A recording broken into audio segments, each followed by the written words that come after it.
రండి వాక్యంలోనికి వెళ్దాం. 2 తిమోతి 1వ అధ్యాయము 16వ వచనం. ప్రభువు ఓనేసిఫోరు ఇంటి వారి యందు కనికరము చూపునుగాక అని ఇక్కడ వ్రాయబడింది. ఈ వాక్య ప్రకారంగా మనము ప్రార్థన చేసుకుని వాక్య జ్ఞానం చేసుకోవచ్చు. ప్రతి ఒక్కరూ కూడా తల ఉంచి ప్రార్థనలో ఏకీభించండి. ప్రార్థన. పరిశుద్ధుడా దేవా తండ్రి, ప్రభువా యేసుక్రీస్తు అయ్యా, ఇదిగో ప్రభువా, చదవబడిన వాక్యముల నుండి మాతో మాట్లాడండి ప్రభు. మాకు ఏ మాటలైతే అవసరమో ఆ మాటలే మాట్లాడమని, మీ మాటల చేత మా అందరినీ బలపరచమని ప్రార్థన చేస్తూ ఉన్నాం ప్రభువా. ఈ కొద్ది ప్రార్థన ఆలకింపచేయమని యేసుక్రీస్తు పరిశుద్ధ నామమున అడుగుచున్నాము తండ్రి, ఆమేన్. మరలా అదే వాక్యాన్ని చూడండి ఒక మారు. 2 తిమోతి 1వ అధ్యాయము 16వ వచనం. ప్రభువు ఓనేసిఫోరు ఇంటి వారి యందు కనికరము చూపునుగాక. ఇది ఎవరు రాశారు అని అంటే అపోస్తలుడైన పౌలు గారు రాశారు. ఎవరికి రాశారు? తన ఆత్మీయ బిడ్డ అయిన తిమోతికి రాశారంట. అయితే తిమోతికి రాసి ఒక వ్యక్తి గురించి సాక్ష్యం చెప్తూ ఉన్నాడు, సాక్ష్యం ఇస్తూ ఉన్నాడు. ఆ వ్యక్తి పేరేంటి అని అంటే ఓనేసిఫోరు. ఈ ఓనేసిఫోరు పౌలు గారిని మంచిగా చూశాడు, మంచిగా ఆదరించాడు, శ్రద్ధగా వెతికాడు రోమాకు వచ్చినప్పుడు అని సాక్ష్యం చెప్తూ ఉన్నాడు. నిజానికి ఈ ఓనేసిఫోరు ఏం కలుగున్నాడో, ఎలా చూశాడో, ఎలా ప్రవర్తించాడో పౌలు గారి పట్ల, ఇవన్నీ ఈరోజు మనము జ్ఞానం చేస్తే నిజంగా ఒక మంచి మెసేజ్ ఈరోజు మనం వినొచ్చు. ఈ వాక్యాన్ని బట్టి మనం చూసి మనం ముందుకు సాగితే ఇందులో మొదటి మాట మనకు కనిపిస్తుందండి. ఏమాటనంటే ప్రభువు ఓనేసిఫోరు ఇంటి వారి యందు కనికరము చూపునుగాక అన్న తర్వాత కాస్త ముందుకెళ్తే అసలు ఎందుకు కనికరం చూపునుగాక అని పౌలు గారు మాట్లాడుతూ ఉన్నాడు అని మనం ఆలోచన చేస్తే ఏమండి, ఏమాత్రమును సిగ్గుపడలేదండి పౌలు గారిని వెతకడానికి, పౌలు గారిని వెంబడించడానికి, పౌలు గారిని ఆదరించడానికి ఏమాత్రమును సిగ్గుపడలేదు. ఈ వాక్యాన్ని బట్టి మనం మాట్లాడుకుంటేనండి, ఓనేసిఫోరు పౌలు గారిని వెతకడానికి సిగ్గుపడలేదు. రెండవది, పౌలు గారిని కలవడానికి సిగ్గుపడవలేదు. అసలు ఆ పౌలు సేవకుడు కదండి, ఘనంగా వాడబడతా ఉన్నాడు కదా అని అంటే, పౌలు సంకెళ్ళు వేయబడి మరి జైల్లో బంధింపబడి కొన్ని సంవత్సరాలు అలాగనే జైల్లోనే బ్రతికాడండి. జైల్లో ఉన్న వారికి సువార్త చెప్పాడు, జైల్లో ఉన్న వారిని అనేక మందిని మార్చాడు. అంతా బాగానే ఉంది, కానీ లోకం ఏమనుకుంటుంది? పౌలా ఏది యేసు ప్రభు సువార్త బోధిస్తాడే ఆ పౌలా మొన్నే కదా జైలుకి వెళ్ళి వచ్చాడు, ఆయన కలవడానికి వెళ్తున్నావా? ఓనేసిఫోరు జైలుకి వెళ్ళి వచ్చిన ఆ వ్యక్తి దగ్గరికి వెళ్తున్నావా అని అంటే, ఇప్పుడు ఓనేసిఫోరుకి ఏమైపోతుంది? సిగ్గు వచ్చేస్తుంది. అరే ఏంటిది, అటువంటి వ్యక్తి దగ్గరికి నేను వెళ్ళి కలవడం ఏంటి, నా స్థాయి ఏంటి, నా ఉందాతనం ఏంటి, నేను బ్రతికే జీవితం ఏంటి, ఆ వ్యక్తిని జైలు నుంచి వచ్చిన ఆ వ్యక్తిని నేను కలవడం ఏంటి అనేది ఓనేసిఫోరు ఏమాత్రం పెట్టుకోలేదండి. అలా పెట్టుకోకుండా పౌలు యొక్క సంకెళ్ళ గురించి ఏమాత్రమును సిగ్గుపడక ఓనేసిఫోరు వెతికి మరి పౌలు గారి దగ్గరికి వెళ్ళి పౌలు గారిని ఆదరించాడు. ఈరోజు ఒకటే చెప్తా ఉన్నాను, ఓనేసిఫోరు ఏదైతే చేసాడో మనము అదే కలిగి ఉండాలి. ఏం చేశాడు? పౌలు యొక్క సంకెళ్ళ గురించి సిగ్గుపడలేదు. ఈరోజు మన పాత జీవితం గురించి, మన గత జీవితం గురించి ఏమాత్రమును మనము సిగ్గుపడకుండా ఉండాలి. ఒకవేళ పాత జీవితంలో తప్పులు చేసావు, గత జీవితంలో ఏవో దేవునికి విరోధమైన కార్యాలు చేసావు, కాదని చెప్పట్లేదే. కానీ యేసు ప్రభు దేవుడని తెలుసుకున్న తర్వాత యేసు ప్రభులోనికి వచ్చేసి నువ్వు ప్రార్థన చేసి తప్పులన్నీ ఒప్పుకొని ఇప్పుడు మంచిగా కొనసాగిపోతూ ఉన్నావే, ఇప్పుడు నీతిమంతునిగా పవిత్రమైన దానిగా నీవు కొనసాగుతూ ఉన్నావే, ఇప్పుడు పాత జీవితాన్ని మరలా జ్ఞాపకం చేసుకుని ఒకవేళ కానీ నువ్వు బాధపడతా ఉంటే నిజంగా దేవుని వాక్యం అంటా ఉంది కదా, పాత రోత గత జీవితం గురించి ఏమాత్రము నువ్వు సిగ్గుపడకు. ఇక్కడ పౌలు సంఖ్యల గురించి ఓనేసిఫోరు ఏమాత్రమును సిగ్గుపడకుండా పౌలు దగ్గరకు వచ్చి ఆదరించాడు. నీవు కూడా ఎలాగుండాలి అంటే నీ గత జీవితం గురించి సిగ్గుపడకుండా ఉండాలి అని దేవుడు నీకు జ్ఞాపకం చేస్తూ ఉన్నాడు వాక్యాన్ని.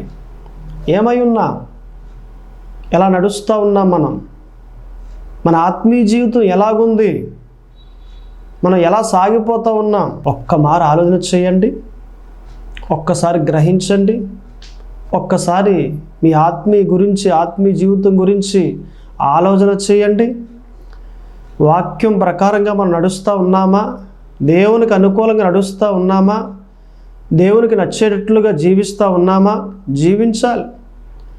దేవుడు ఎలా బోధిస్తూ ఉన్నాడో, దేవుడు ఎలా నడమంటా ఉన్నాడో అలా నడుస్తూ ఉండాలి. మనం నడిచే వ్యక్తులుగా కానీ మనం ఉంటే, దేవుడు ఎలా చెప్పాడో అలాగూ నడిచే వ్యక్తులుగా కానీ మనం ఉంటే నిశ్చయముగా దేవుడు దీవిస్తాడు.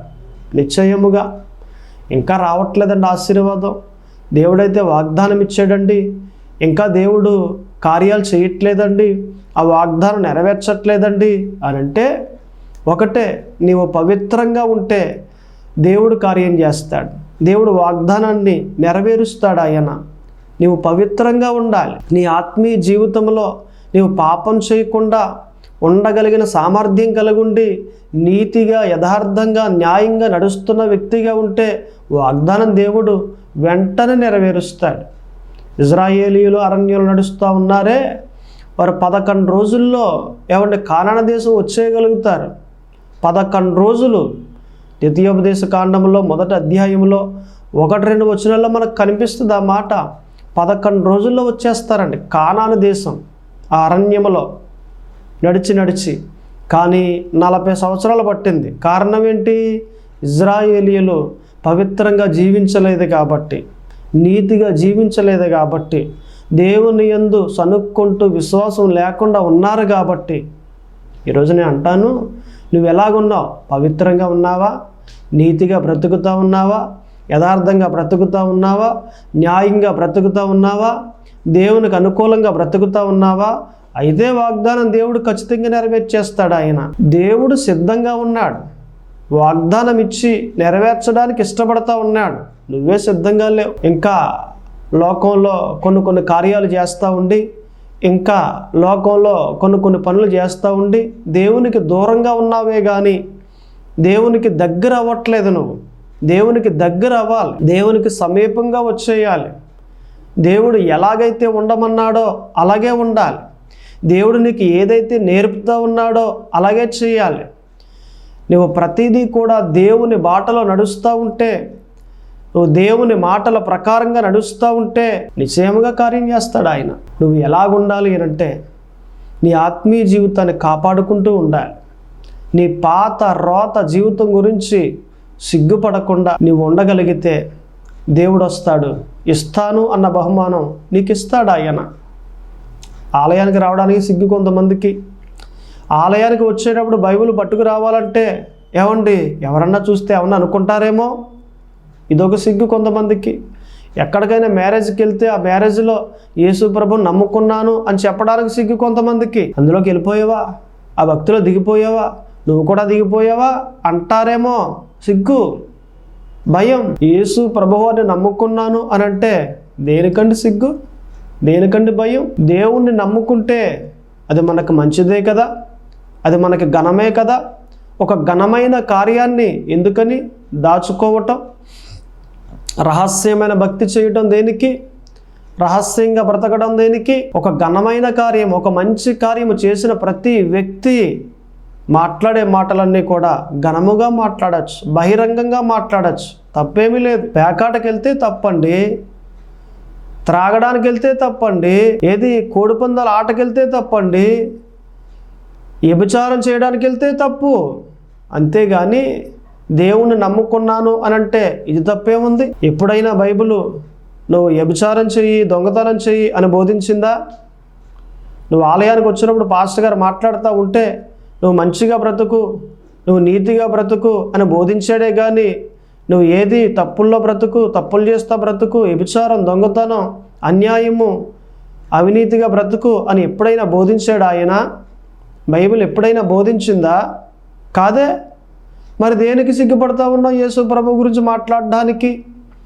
ధైర్యంగా చెప్పు, నా దేవుడు గొప్ప దేవుడు, ఆయన నమ్ముకున్నాను అని చెప్పు.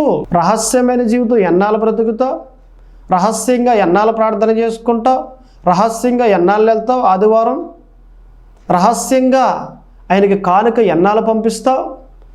నీ జీవితాంతకాలము రహస్యంగానే బ్రతుకుతావా? బహిరంగంగా బ్రతకలేవా? ధైర్యం కలిగి బ్రతకలేవా? నిజంగా ఈరోజు మనం మాట్లాడుకుంటే దేవుని వాక్యాన్ని ఎలా వెతకాలి అంటే శ్రద్ధగా వెతకాలి. శ్రద్ధగా వెతికేవారిగా మనం ఉండాలి. ఈ రెండో మాటలో మనం దేవుని వాక్యాన్ని, దేవుణ్ణి ఎలా వెతకాలి అంటే శ్రద్ధగా. ఇప్పుడు ప్రార్థన చేసిన, ఉపవాసం చేసిన, ఆలయానికి వచ్చిన, ఏమన్నా భక్తి చేసేటప్పుడు, దేవుణ్ణి వెతికేటప్పుడు శ్రద్ధగా వెతకాలి. కొంతమంది ఏదో నామకార్థంగా భక్తి చేస్తూ ఉంటారు, ఏదో నామకార్థంగా నడుస్తూ ఉంటారు. ఈ భక్తిలో ఏమాత్రమును ప్రయోజనం ఉండదండి, ఏమాత్రం ప్రయోజనం ఉండదు. నామకార్థమైన భక్తి ఏ లాభాన్ని తీసుకురాదు. ఈ మాట మీరు ఎప్పుడు గ్రహించాలి. ఎప్పుడైనా దేవునికి అనుకూలంగా బ్రతుకుతూ ఉండి ప్రార్థనలో దేవుని మాటనే వినాలి, దేవునితో సహవాసం చేస్తూ ఉండాలి, దేవుడు నాతో మాట్లాడాలి, దేవుడు నన్ను దీవించాలి, ఇలాగన పట్టుపట్టి దేవునికి ప్రార్థన చేస్తూ ఉంటే రోజు ఖచ్చితంగా దేవుడు మీతో మాట్లాడతాడు. నామకార్థంగా చేస్తే గనక ఆయన మీతో మాట్లాడు. నామకార్థమైన భక్తిలో ఏవండి ఏ లాభం లేదు. నిజమైన భక్తిలో, పట్టుదల కలిగిన భక్తిలో ఏమండి ఎన్నో లాభాలు ఉన్నాయి. ఈ లాభాలను బట్టి మనం చూస్తే మీరు గ్రహించినట్లయితే ఈ ఓనేసిఫోరు పౌలు గారిని ఎలాగైతే శ్రద్ధగా వెతికాడో మనం కూడా దేవుణ్ణి శ్రద్ధగా వెతికే వ్యక్తులుగా మనం ఉండాలి. సామెతల గ్రంథములో 8వ అధ్యాయము 21లో మనకు కనిపిస్తుంది, 17లో మనకు కనిపిస్తుంది. సామెతల గ్రంథము 8:17 చూడండి. నన్ను ప్రేమించే వారిని నేను ప్రేమించుచున్నాను, నన్ను జాగ్రత్తగా వెతుకువారు నన్ను కనుగొందురు. చూడండి ఎంత బాగుంది ఈ మాట. ఎవరైతే నన్ను జాగ్రత్తగా వెతుకుతారో వారు నన్ను కనుగొంటారు. దేవుడు ముందుగానే వాక్యంలో నుండి మాట్లాడుతూ ఉన్నాడు. ఆయన బైబిల్లో వ్రాసి పెట్టాడు. ఆయన ఎవరైతే నన్ను శ్రద్ధగా వెతుకుతారో, ఎవరైతే నన్ను జాగ్రత్తగా వెతుకుతారో వారు నన్ను కనుగొంటారు. ఒక ప్రాంతంలో ఒక అబ్బాయి సరిగ్గా ఒక కరెంటు స్తంభం క్రింద సాయంత్రం 7 ఆ సమయాన్న ఏమైనా వెతుకుతూ ఉన్నాడు. ఏంటైనా వెతుకుతున్నా అని ఒక పెద్ద ఆయన వచ్చాడు. ఏమీ లేదండి, మా ఇంటి తాళం ఇక్కడ పడిపోయిందండి, ఇప్పుడు మా అమ్మ వచ్చేసే సమయం, మా డాడీ వచ్చే సమయం అయిపోయిందండి, అందుకే కంగారుగా వెతుకుతున్నానండి అని చెప్పాడు. అరే నేను కూడా వెతుకుతున్నా కానీ ఆయన కూడా వెతకడం మొదలుపెట్టాడు. ఆయన తర్వాత ఇంకొక ఆయన వచ్చి పెద్ద ఆయన కూడా ఏంటండి ఏమి వెతుకుతూ ఉన్నారు అని అంటే, ఏమీ లేదు, ఈ అబ్బాయి ఇంటి తాళం పడిపోయిందంట, పాపం చాలా బాధగా ఉన్నాడు, ఏడుస్తున్నాడు, దాని గురించి నేను వెతుకుతున్నాను, దొరుకుద్దేమో అని, ఏం దొరకట్లేదు అని అన్నాడు. ఆయన కూడా వెతకడం మొదలుపెట్టాడు. ఈ ముగ్గురు వెతుకుతూ ఉంటే ఈలోగా ఏమండి ఒక ఎస్ఐ గారు వచ్చారు. ఆయన వచ్చి ఏంటయ్యా ఏంటి వెతుకుతున్నారు ఈ టైంలో, సాయంత్రం పూట ఈ టైంలో అని అంటే, లేదండి ఎస్ఐ గారు, ఈ అబ్బాయి ఇంటి తాళం పడిపోయిందంట, వాళ్ళ అమ్మ నాన్నగారు వచ్చేస్తారట, ఆ టైం అయిపోయింది, అందుకే మేము వెతుకుతున్నాం, దొరకట్లేదు, అప్పుడే పావుగంట ఉండరంటే పాప ఆయన కూడా బండి స్టాండ్ వేసి వచ్చి ఆయన కూడా వెతుకుతూ ఉన్నాడు. ఈలోగా ఆయనకు డౌట్ వచ్చి, ఒక అబ్బాయి ఇలా రా దగ్గరికి అని అంటే దగ్గరికి వచ్చాడు. దగ్గరికి వచ్చిన తర్వాత అంటాడు కదా ఆయన, ఎప్పుడు పడేసుకున్నావు ఇంటి తాళం అని అంటే, మధ్యాహ్నం 4 సమయాన్ని పడేసుకున్నానండి. ఎక్కడ పడేసుకున్నావు అంటే, గ్రౌండ్లో క్రికెట్ ఆడుతూ ఉన్నానండి, అక్కడ పడిపోయిందండి. అక్కడ పడిపోయిందా, మరి ఎక్కడ వెతుకుతున్నావేంటి? అక్కడికి వెళ్ళాను కానండి, అక్కడ లైట్ లేదండి, వెలుగు లేదు, ఇక్కడైతే కరెంటు స్తంభం ఉంది, లైట్ ఉంది, వెలుగు ఉంది, అంచేత వెలుగులో వెతికితే దొరుకుద్దని ఇక్కడ వెతుకుతూ ఉన్నానండి అని చెప్పాడట. పాడేసుకున్నదేమో గ్రౌండ్లో, వెతికేదేమో ఎక్కడ. చూడండి, మనం ఏదైతే ఎక్కడైతే పడిపోయామో, ఎక్కడైతే నిందలు వచ్చాయో, ఎక్కడైతే అవమానం వచ్చిందో అక్కడే ఘనతను వెతకాలి. ఎక్కడో కాదు, మరలా కొంతమంది ఎలాగుంటారనంటే ఆ గ్రామంలో ఏవో కొన్ని అవమానం వచ్చేసే, నిందలు వచ్చేసే, శ్రమలు వచ్చేసే, ఇక నేను తల ఎత్తుకోలేను అని ఏం చేస్తారంటే వేరే గ్రామం, ఏదో వైజాగ్ కానీ, సిటీకి, హైదరాబాద్ కానీ అలా వెళ్ళిపోతారు. అక్కడైతే ఎవరో తెలియదు కదా, అక్కడ అలా బ్రతుకుతూ ఉంటారు. అక్కడ వెతుకుతూ ఉంటారు, ప్రార్థన చేసి, ప్రభువా నాకు సహాయం చేయండి, నాకు ఎలాగున మంచి కార్యం చేయండి, నన్ను దీవించండి, వాగ్దానం ఇచ్చారు కదా, ఇలా ప్రార్థనలు చేస్తూ ఉంటారు. ప్రార్థనలో దేవుని వెతుకుతారు, వారి ఆశీర్వాదాన్ని. మీరు గ్రహించినట్లయితే ఎక్కడ మనము నిందింపబడ్డామో, ఎక్కడ అవమానము చెందామో అక్కడే మనం వెతకాలి, దొరికిద్ది అప్పుడు. అంతేగాని ఒక చోట పాడేసుకుని మరొక చోట వెతుకుతూ ఉంటే అది సరే కాదు, నీకు అసలు జ్ఞానమే లేదు అని చెప్పచ్చు. ఈ భక్తి ఎటువంటిది అని అంటే, ఎక్కడైతే నిందలు వచ్చాయో, ఎవరైతే నిన్ను మాటలు అన్నారో వారే మరల నిన్ను గణపరిచే వారికి భక్తి చేస్తుంది. నువ్వు ఏదైతే కోల్పోయావో ఆ కోల్పోయినది రెండింతలు ఈ భక్తి నీకు ఇస్తుంది. ఇప్పుడు యోబు ఉన్నాడండి, దాదాపుగా ఆస్తిని కోల్పోయాడు, 10 మంది పిల్లలు కోల్పోయాడు. ఇప్పుడు తర్వాత మరలా రెండింతల ఆశీర్వాదం యోబునకు వచ్చిందండి. కారణం ఏంటి? ఈ భక్తి ఇచ్చింది, దేవుడు వాక్యం ఇచ్చింది. దేవుడి భక్తిలో ఎవడు దాచి ఉంచింది ఏంటంటే, నువ్వు ఒకటి పోగొట్టుకుంటే నేను నీకు రెండింతలు, 2గా నీకు తిరిగిస్తాను. ఈ భక్తిలో దాచుంచాడు దేవుడు వాక్యాల రూపిగా. అందుకే ఈ భక్తి మనం ఎలా చేయాలి అని అంటే, ఒకటే, మనము దేవునికి అనుకూలంగా బ్రతుకుతూ ఉండి, దేవునికి ప్రార్థన చేస్తూ ఉండి, ఏమాత్రమును సిగ్గుపడకుండా, నా దేవుడు, ఆయన నా దేవుడు, యేసు నా రక్షకుడు, ఈ రకంగా ఎవరు చెప్పినప్పటికీ, ఎవరు మాట్లాడినప్పటికీ వారికి జవాబిస్తూ ఉండి, సమాధానం చెబుతూ ఉండి, ఈ భక్తిని కొనసాగిస్తూ ఉంటే, ప్రార్థనలో దేవుణ్ణి శ్రద్ధగా వెతుకుతూ ఉంటే, నిశ్చయముగా ఒక రోజంటూ వస్తుంది. ఆ రోజున నీవు దీవించబడతావు. అందరికీ ఒక రోజంటూ దేవుడు పెట్టాడు. నాకు ఒక రోజు ఉంది, మీకు ఒక రోజు ఉంది. అందరికీ ఒక రోజంటూ దేవుడు పెట్టాడు. నిశ్చయముగా ఆ రోజు నా దగ్గరకు వస్తాడు, ఆ రోజు నీ దగ్గరకు వస్తాడు. అది మంచి రోజు అయి ఉంది, నువ్వు దీవించబడ్డానికి మంచి రోజు అయి ఉంది, నీ వాగ్దానం నెరవేర్చడానికి మంచి రోజు అయి ఉంది. అటువంటి రోజు నువ్వు రావాలని ఎదురు చూస్తూ ఉన్నావు కదా, ఖచ్చితంగా దేవుడిస్తాడు. నువ్వేమి భయపడకు, నువ్వేమి కంగారపడకు.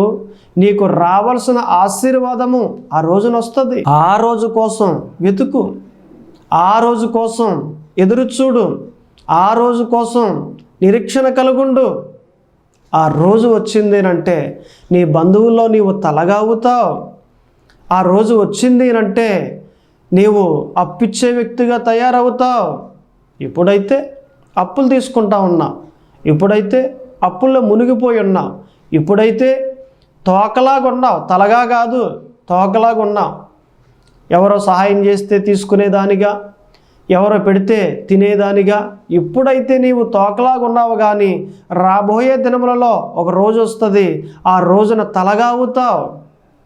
నిన్ను మాటలు అన్నారే వారే నీకు సహాయం చేస్తారు. నిన్ను నొప్పించి బాధించి గొడవలు పెట్టారే వారే నీకు సహాయం చేసే వ్యక్తులుగా దేవుడు మార్చేస్తాడు. నిన్ను ఘనపరిచే వ్యక్తులుగా దేవుడు మార్చేస్తాడు. కాబట్టే నువ్వు దేవునికి అనుకూలంగా ఉన్నట్లయితే, నీ ప్రార్థనలో దేవుణ్ణి వెతుకుతున్నట్లయితే ఆయన వస్తాడు, ఆయన నీకు ఇవ్వాల్సింది ఇస్తాడు ఆయన. కాబట్టి ఈ ఓనేసిఫోరు రోమాకు వచ్చినప్పుడు అండి, పౌలు గారిని ఎలా వెతికాడు అని అంటే శ్రద్ధగా వెతికాడంట. అలాగున మనమంతా వెతికే వ్యక్తులుగా మనం ఉండాలి. దయచేసి ప్రతి ఒక్కరూ ఈ వాక్య ప్రకారంగా మీరు వింటున్నారు కదా, చేసే వ్యక్తులుగా ఉంటే నిశ్చయముగా దేవుడు దీవిస్తాడు ఆయన. ఒక ప్రాంతంలో ఒక తండ్రి కొడుకు ఉన్నారు. తండ్రి స్కూల్కి అబ్బాయిని పంపిస్తూ ఉంటే అబ్బాయి ఏడుస్తూ భయపడుతూ ఉన్నాడు. డాడీ నేను వెళ్ళను డాడీ, స్కూల్కి నేను వెళ్ళను డాడీ అంటూ ఉన్నాడు. తండ్రి ఒకరోజు అన్నాడు, ఒరే నేను నీకు తోడుగా ఉంటానురా, భయపడకు, స్కూల్కి ధైర్యంగా వెళ్ళు, నీకు ఏ కష్టం వచ్చినా నాతో చెప్పు అని ముద్దు పెట్టి పంపించాడు. ఆ అబ్బాయి రోజు అలాగ స్కూల్కి వెళ్తూ ఉన్నాడు. ఈ తండ్రి రోజు ముద్దు పెట్టి, నేను నీకు తోడుగా ఉన్నాను, భయపడకు, నీకు ఏ కష్టం వచ్చినా నేను వస్తాను అని చెప్పి పంపిస్తూ ఉన్నాడు. ఈ మాట ఏమంటే తన హృదయంలో పడ్డది అబ్బాయికి. మా డాడీ ఉన్నాడు కదా, నాకేం పర్వాలేదు అన్న ధైర్యము చొప్పున రోజు వెళ్తూ ఉన్నాడు. ఒక రోజున ఏమంటే ఆ ప్రాంతంలో భూకంపం వచ్చింది. ఆ భూకంపం వచ్చినప్పుడు ఆ స్కూల్ బిల్డింగ్ అంటే కూలిపోయింది, మొత్తం శిథిలమైపోయి మొత్తం కూలిపోయింది. స్తంభాలే కనిపిస్తూ ఉన్నాయి, ఏది రాళ్ళే ఇటుకలే కనిపిస్తూ ఉన్నాయి, గోడలే కనిపిస్తూ ఉన్నాయి, ఇంకేమీ కనిపించట్లేదు. మొత్తం స్కూల్ బిల్డింగ్ అంతా కూలిపోయిందండి. ఈ వార్త స్కూల్కి సంబంధించిన వారు, తల్లిదండ్రులు వారందరికీ ఫోన్ చేసి చెప్పారు, ఈయనకు కూడా చెప్పారు. గబగబా అక్కడికి వెళ్ళిపోయారు. అక్కడికి వెళ్ళిపోయేసరికి చాలామంది తల్లులు అక్కడ ఉన్నారు, చాలామంది తండ్రులు అక్కడ ఉన్నారు, ఏడుస్తున్నారు. ఎవరేమి చేయట్లేదు, చేయడానికి కూడా అక్కడ అవకాశం లేదు, అందరూ ఏడుస్తూ ఉన్నారు. ఈయన కూడా వెళ్ళి చూసేసరికి ఇక అక్కడ ఏమీ లేదు, ఒక కుప్పగా, ఏది ఒక కొండ ఎలాగుంటుంది అలాగే ఒక కుప్పగా ఇవన్నీ ఇటుకలు, స్తంభాలు, గోడలు అన్నీ ఒక కుప్పగా ఉన్నాయి. గవర్నమెంట్ వారు వచ్చేసారు, ఏమన్నా పోలీసు వారిని పెట్టారు. ఇక ఆ రోజు అయితే అయ్యేది కాదు, కానీ రేపు కానీ ఎల్లుండ కానీ ఈ క్రేన్తో ఇవన్నీ తీస్తారు, ఇటుకలు ఇవన్నీ. ఈలోగా రోజు ముద్దు పెట్టి పంపించేవాడే ఈ తండ్రి. ఈ తండ్రి తనకున్న నమ్మిక చొప్పున, నా అబ్బాయి నాకు ఉంటాడు, నాకేం పర్వాలేదు, నా దేవుడు బ్రతికిస్తాడు, ఇంతలాగున పడిపోయినప్పటికీ ఏదో ఒక మూల దేవుడు నాకు సహాయం చేస్తాడు, మా అబ్బాయిని బ్రతికే ఉంచుతాడు అన్న ఒక చిన్న నమ్మిక చొప్పున ఏడుస్తూ అలాగునే ఒక్కొక్క రాడు తప్పిస్తూ దాన్ని తీస్తూ లోపలికి వెళ్తున్నాడండి. ఈలోగా ఒక ఆయన అన్నాడు, ఏవయ్యా ఎక్కడికి వెళ్తున్నావు? అందరూ చనిపోయారు, అంతలా కూలిపోతే ఇంకా నీ కొడుకు బ్రతుకుంటాడా? నీ పిచ్చితనం అది, అందరూ చనిపోయారు, వచ్చే ఎలాగ వెనక్కి, ప్రమాదం ఏదన్నా పడ్డదేనంటే నువ్వు చనిపోతావు, వచ్చే వెనక్కి అని అంటే ఇతని మాట వినకుండా అతను అలాగే ఏమంటే లోపలికి తీసుకుంటా ఒక్కొక్క స్తంభాన్ని తప్పించుకుంటా లోపలికి వెళ్తూ ఉన్నాడు. పోలీసు వారు చూశారు, ఏమండి ఇక అతడు కొడుకు పోయాడు కదా అన్న ఆందోళన ఉన్నాడనేసి ఆ వ్యక్తిని అలా వదిలేశారు. అతడు రాత్రి 10 అయిపోయింది కానీ అలాగే రాళ్ళు తప్పించుకుంటా నెమ్మదిగా తీసుకుంటా లోపలికి వెళ్తూ ఉన్నాడు. ఇక్కడ ఉన్నవారంతా కూడా తల్లిదండ్రులు ఇక రేపు వద్దాంలే అనేసి ఎవరింటికి వారు వెళ్ళిపోయారండి. ఇతని మట్టుకి, ఈ తండ్రి మట్టుకి అలాగే రాళ్ళు తీస్తూ ఉండి లోపలికి వెళ్తూ ఉంటే తెల్లవారు ఈ రాళ్ళు తీస్తానే ఉన్నాడు. లోపలికి అలాగా ఒక్కొక్క అడుగు వేసుకుంటూ లోపలికి వెళ్తానే ఉన్నాడు. తెల్లారిపోయిన తర్వాత ఎలుగు అలా వస్తా ఉన్నప్పుడు ఒక రాడు బలంగా దాన్ని అలాగా తప్పించగానే లోపల నుండి కేకలు వినిపిస్తున్నాయండి. మమ్మల్ని కాపాడండి ఏవో కేకలు వినిపిస్తూ ఉన్నాయి. జాగ్రత్తగా లోపలికి వెళ్ళేసరికి అన్ని గదులు కూలిపోయాయి, కానీ ఆ స్కూల్ బిల్డింగ్లో లోపల మారుమూల లోపల ఎక్కడో ఒక గది మట్టుకి కూలిపోలేదండి. కూలిపోకుండా ఆ గదిలో 14 మంది పిల్లలు ఉన్నారు. ఇతడు గబగబా వెళ్ళి ఒక్కొక్క అబ్బాయిని బయటికి తీస్తూ ఉంటే ఆ 14 మంది అబ్బాయిల్లో తన అబ్బాయి కూడా బ్రతుకున్నాడండి. ఇప్పుడు ఈ అబ్బాయి అంటా ఉన్నాడు ఆ పిల్లలతో, ఒరే నేను చెప్పానా మా డాడీ వస్తాడని, నాకు రోజు చెప్తున్నాడు రా మా డాడీ, నీకు తోడుగా ఉంటాను, నీకు ఏ కష్టం వచ్చినా వస్తాను అని రోజు చెప్తూ ఉన్నాడు ముద్దు పెట్టి. అందుకే నేను చెప్పాను కదా మా డాడీ వస్తాడని, వచ్చాడు మా డాడీ, మంచి డాడీ అని ఇలా చెప్తా ఉన్నాడు. నేను అంటాను, ఈ మాట ప్రకారంగా మన దేవుడు కూడా మనకు తోడై ఉన్నాడండి. మనకి ఏ కష్టం వచ్చినా, మనకి ఏ నష్టం వచ్చినా, మనకి ఏ బాధ వచ్చినా, ఏ ఇబ్బంది వచ్చినా మనకు తోడై ఉన్న దేవుడు ఖచ్చితంగా ఆ కష్టంలో మార్గాన్ని సరళము చేయటం కొరకు మన యొద్దకు వస్తాడండి. ఆయన దేనికి కంగారు, దేనికి భయం, దేనికి ఇబ్బంది, దేనికి ఆందోళన? నీ దేవుడు నీకు తోడై ఉన్నాడు కదా. ఆయన వెతుకుతా ఉన్నప్పుడు ఆయన నీకు దొరుకుతాడే కానీ ఏది తప్పించుకు పారిపోతాడు ఆయన. అందుకే వాక్య ప్రకారంగా నువ్వు వెతుకు, దేవుణ్ణి వెతుకుతూ ఉంటే నిశ్చయముగా నీకు తోడై ఉండి నీవు చేరవలసిన గమ్యానికి చేరుస్తాడాయన. కాబట్టే కదా దయచేసి ప్రతి ఒక్కరూ కూడా ఈ మాటను గ్రహించిన వారై ఉండాలి. ఓనిసి పోరండి, రోమాకు వెళ్ళిన ఈ వ్యక్తి ఏమంటే పౌలు గారిని శ్రద్ధగా వెతికాడు. అంతేకాకుండా అక్కడే మూలవాక్యంలో 2 తీమోతి 1:16 మనకు కనిపిస్తూ ఉంటుంది. ఏమంటే 3వ మాట కూడా పౌలు గారిని ఆదరించినట్లు. అసలు పౌలు ఎవరు? సేవకుడు. ఈ ఓనేసిఫోరు ఎవరు? ఏమండి ఒక సాధారణమైన వ్యక్తి, ఒక మంచి విశ్వాసి, ఒక మంచి భక్తుడు, ఒక విశ్వాసి. ఏమండి ఒక భక్తుడు ఎవరినట ఆదరించింది? పౌలు గారిని. నిజానికి పౌలు సేవకుడు కాబట్టి పౌలే ఆదరించాలి. ఎందుకంటే పాస్టర్లే విశ్వాసులను ఆదరిస్తూ ఉంటారు, బలపరుస్తూ ఉంటారు. అమ్మ భయపడకు, దేవుడు మనకు తోడై ఉన్నాడు, నీ కష్టంలో నుండి నీ శ్రమంలో నుండి దేవుడు విడిపిస్తాడు, మరలా నీకు మేలు కలగజేస్తాడు ఆయన. ఎలాగున పాస్టర్లు విశ్వాసుల కష్టాల్లో ఉంటే బలపరుస్తూ ఉంటాం, ఏమండి ఆదరిస్తూ ఉంటాం. కానీ ఇక్కడ రివర్స్లో జరుగుతూ ఉంది.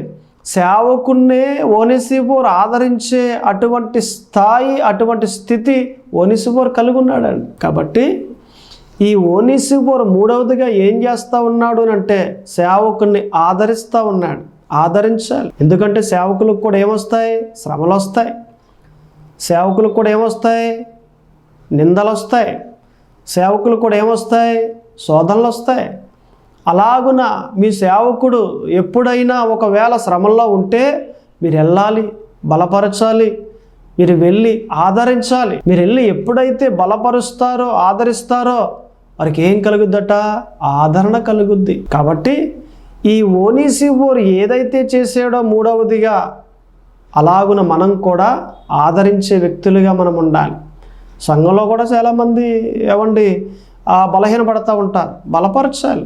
ఏమ్మా ఆదివారం రాలేదే అంటే నాకు ఇలా శ్రమ వచ్చి మీద పడిపోయిందండి, మా అల్లుడు ఇలాగా మా అమ్మాయిని కొట్టాడంట, మనసు బాగోలేదండి, మానేసారండి ఆదివారం అని అంటారు. అటువంటి టైంలో నువ్వు వెళ్ళి ఏం చేయాలి? బలపరచాలి, ఆదరించాలి. అమ్మా ఇటువంటి శ్రమలు అనేవి వస్తూ ఉంటాయి, ఈ భక్తిలో ఇటువంటి శోధనలు అనేవి వస్తూ ఉంటాయి, పోతూ ఉంటాయి. వీటిని ఎప్పుడు మనం చూడకూడదు. మన దేవుడు గొప్ప దేవుడు, ఇలాగ చెబుతూ ఉండి బలపరిచి ఆమెను మరలా ఆదివారం ఆలయానికి తీసుకొచ్చే విధంగా ఆమెను ఆదరించాలి. అది భక్తి అంటే. ఈ ఓనేసిఫోరు అదే కలిగి ఉన్నాడు, ఈ భక్తుడు అదే కలిగి ఉన్నాడు. సేవకున్నే ఆదరించే స్థాయిలో ఉన్నాడు అంటే నిజంగా ఎంత మంచి భక్తి, ఎంత మంచి ఆత్మీయ జీవితం మనం కలిగి ఉన్నామా? ఉండాలి. మామూలుగా కూడా మనం మాట్లాడుకుంటే నిజానికి దశమభాగం మనం ప్రతి ఆదివారం ఇస్తూ ఉంటాం. ఏది? నెలకొక మారు బల్లారాధన, లేకపోతే ఏమంటే నెలకొక మారు మనకి వచ్చిన వాటిలన్నింటి నుండి తీసి దశమభాగం ఇస్తూ ఉంటాం. ఈ రీతిలో కూడా మనము సేవకుని ఆదరించే విధంగా, బలపరిచే విధంగా మనం ఉండాలి. కాబట్టి ప్రతి ఒక్కరూ కూడా దీన్ని గ్రహించిన వారై ఉండాలి. దయచేసి 3 మాటలు ఏంటినంటే ఓనేసిఫోరు ఏమండి సిగ్గుపడలేదు, ఓనేసిఫోరు శ్రద్ధగా వెతికాడు, ఓనేసిఫోరు ఆదరించాడు పౌలు గారిని. ఈ 3 మాటలు మీ మనసులో పెట్టుకోండి. దేవుడు మిమ్మల్ని దీవించునుగాక. ప్రార్థన చేసుకుందాం. ప్రార్థన. పరిశుద్ధుడా దేవా తండ్రి, ప్రభువా యేసుక్రీస్తు అయ్యా, ఇదిగో ప్రభువా చదవబడిన వాక్యంలో నుండి మాతో ఎంతగానో మాట్లాడి మా అందరినీ బలపరిచారు ప్రభువా. ఓనేసిఫోరు ఎలాగైతే ఉన్నారో మేమంతా కూడా అలాగునే ఉండాలి అని మీరు చెప్పిన మాటలను బట్టి వందనాలు, స్తోత్రములు తండ్రి. మీకే మహిమ కలుగును గాక. ఇదిగో ఎవరైతే ఈ వాక్యాన్ని విన్నారో, ఎందరైతే ఈ వాక్యాన్ని అయ్యా విని హృదయంలో పెట్టుకున్నారో వారందరినీ బలపరచండి, వారందరినీ దీవించండి. మార్గాన్ని సరళము చేసి వారి శ్రమలన్నిటిలో నుండి విడుదల కలగచేయండి ప్రభువా.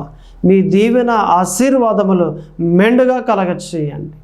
ఈ కొద్ది ప్రార్థన ఆలకింపచేయమని యేసుక్రీస్తు పరిశుద్ధ నామమున అడుగుచున్నాను తండ్రి.